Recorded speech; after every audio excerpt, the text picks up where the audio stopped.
When two drunk truckers decided to harass a helpless disabled veteran in a remote village near Perm, they couldn't imagine how it would end. The quiet whistle from the beaten man's lips seemed to them a sign of madness. But moments later, a huge shadow darted from the darkness, and what happened next shocked everyone.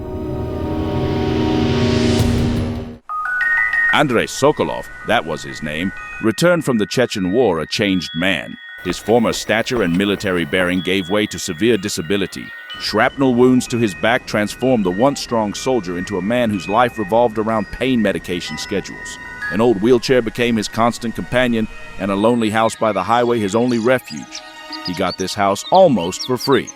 Local authorities accommodated the disabled veteran, and the building's condition was such that no one else wanted to buy it. But Andrei was grateful even for this. Here, away from pitying looks and awkward silences, he could start anew. He had always been skilled with his hands, learning to fix machinery in his father's garage as a child. These skills became his salvation. Gradually, locals and truckers learned about the disabled repairman. They brought him everything from old radios to car electronics. Andrei never refused anyone and charged very little. He found solace in being useful despite his condition. His life flowed steadily and lonely until fate presented an unexpected gift.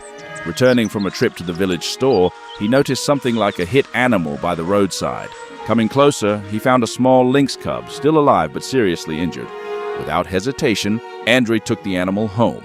His military field medicine skills proved useful in saving the small predator. The lynx cub hovered between life and death for several days.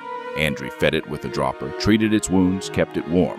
During these days, he remembered his grandfather's strange story about saving a wolf cub during the war, which later came to his aid multiple times. As a boy, he thought it was just a fairy tale, but now he began understanding the special bond that could form between man and wild beast. His grandfather had also taught him a special whistle, an ancient melody that, according to him, helped tame wild animals. Andrei began whistling this melody to the lynx cub, and gradually it started responding to the sound, crawling closer to its savior. Weeks turned into months. The cub grew stronger, becoming a playful and curious creature. Andrei knew he couldn't keep it captive. Nature called to its child. When the time came, he released the grown predator into the forest, though his heart ached at the decision. But something amazing happened. The lynx didn't disappear forever. A few days later, hearing the familiar whistle, it returned to its savior's house. These visits became regular. The wild animal would come to spend several hours with the man who had given it life. The local police officer was initially skeptical of this story, but once, visiting Andrei on business, he witnessed the huge lynx rubbing against his friend's wheelchair like a house cat. After that, he became a frequent visitor to the house by the highway, bringing groceries and news from the district center. Life was improving until one damp autumn evening when a battered truck stopped at his gate. Two drunk truckers, irritated by a long drive and unsuccessful trip, decided to take their anger out on the helpless disabled man. The harassment began with rough demands for directions, though the highway was the only road for many kilometers around. When Andrei reprimanded them, reminding them about respect for veterans, it only angered the thugs. One pushed his wheelchair and the former scout fell helplessly to the ground. The blows came one after another. Pain pierced his damaged body, but the helplessness and humiliation hurt even more.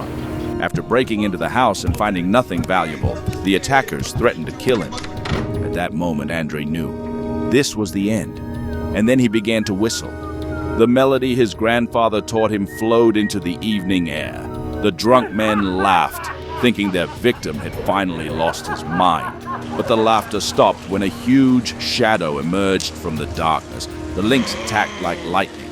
The first attacker didn't even understand what happened. Powerful jaws closed on his neck. His partner, paralyzed with terror, watched his companion's death for several seconds before panically rushing to the truck. When the police officer arrived, called by Andrei, the scene was horrific. The attacker's body lay by the porch, and nearby, guarding its friend, sat the huge lynx. It showed no aggression toward the police, but wouldn't leave Andrei until he was loaded into the ambulance. The official report described the incident tersely. Death resulted from wild animal attack. The second attacker, sobering up in police custody, told the whole truth about what happened, and the case was closed due to lack of criminal elements. After this incident, Andre's life changed. The story of the unusual friendship between man and wild beast spread through the surroundings, gathering new details. Local residents began treating him with even greater respect, some even considering him special, a man who could speak with nature. The lynx continued visiting its savior, now often bringing its offspring. Local people started bringing their children to hear stories about the war, life, and the amazing friendship with a wild animal.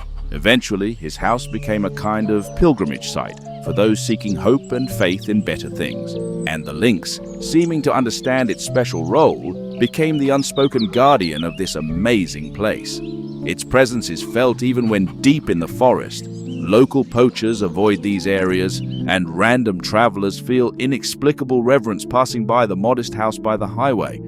Thus, the story of a wounded soldier and the wild beast he saved became a symbol that miracles still exist in the world as long as true kindness and compassion live in the human heart.